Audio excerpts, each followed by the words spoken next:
Violet Evergarden fails her assignment as an auto-memory doll in my favorite episode of the series, which is the special OVA where she's tasked with writing lyrics for an opera singer named Irma. But it might surprise some people to hear me say that Violet failed this assignment because Irma was actually quite pleased with the final draft of her lyrics. And Irma even incorporated those lyrics into the most important operatic production of her life. But the thing is, Violet did not ultimately give Irma the lyrics that she asked for. Irma was writing an opera that dramatized her own experience during the recent war. She was playing a character named Marietta whose lover Modesto had been sent to the war. And in this story, Marietta would longingly wait for the war to end so that Modesto would return to her and the two of them could embark upon a new life together. But the character of Marietta was really just a stand-in for Irma herself. Irma had also sent a lover off to war named Hugo. Hugo never returned after the war came to a close. And although it was all but certain that Hugo was dead, Irma could not fully accept this fact because his remains were never found. And so she continued to wait in vain for his arrival back into her life. And this was the reason why Irma was creating this new opera about an alter ego named Marietta. Marietta would represent a woman frozen in time, frozen in war, forever awaiting her lover's return.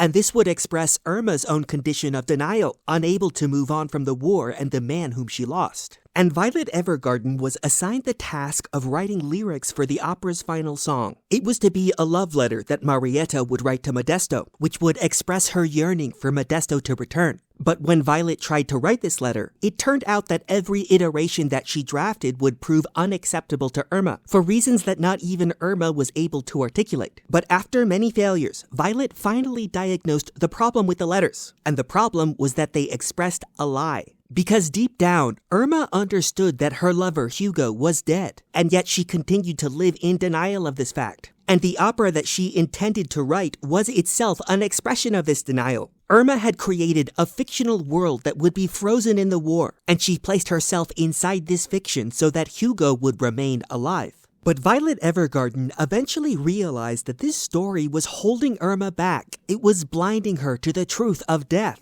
And perhaps more importantly, Violet also saw that this opera's finale needed a different kind of song. It would not be a song that called a dead lover back to the living, but instead it should be a song that releases the dead lover into death, and which finally expresses Irma's acceptance of her loss. Irma had explained to Violet that she could not accept Hugo's death all by herself because she feared that she would thereby abandon and betray the man that she loved. But Violet's song would also speak to that fear. It would be a song of acceptance together with love, which would promise to Hugo that he would live in Irma's heart forevermore. The song would declare that Irma would stand by his side even in his eternal absence, because his very being would be imprinted in her soul through the union of their love. And even though this was not the song that Irma had asked Violet to write, Irma nevertheless recognized it as the song that she wanted and needed from the very first moment that she read it, because it finally allowed her to move forward in time without abandoning the man that she loved.